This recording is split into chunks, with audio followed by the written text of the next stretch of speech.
Hello friends, welcome to Tech Harbour. Today let us learn how to record audio from this Q7 microphone. So let me open this box. So this is the microphone and here are the cables in the box.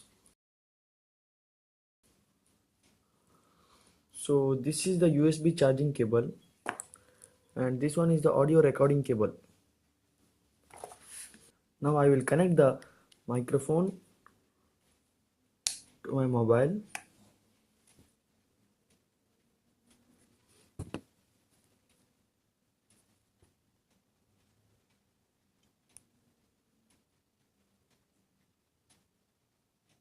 So it's connected.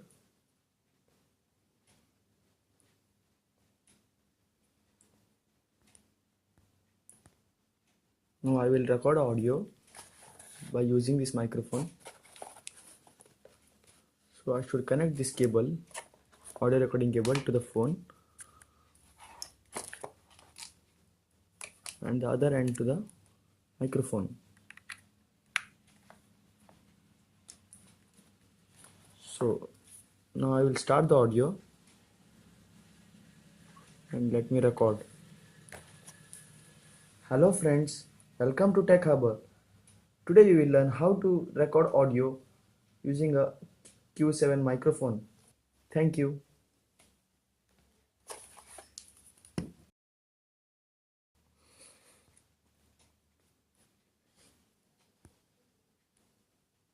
So the audio is saved. Now I will play this and let me record. Hello friends, welcome to Tech Harbour. Today we will learn how to record audio using a Q7 microphone. Thank you. So this was the output which was recorded from the microphone. Hope you got the method. Thank you.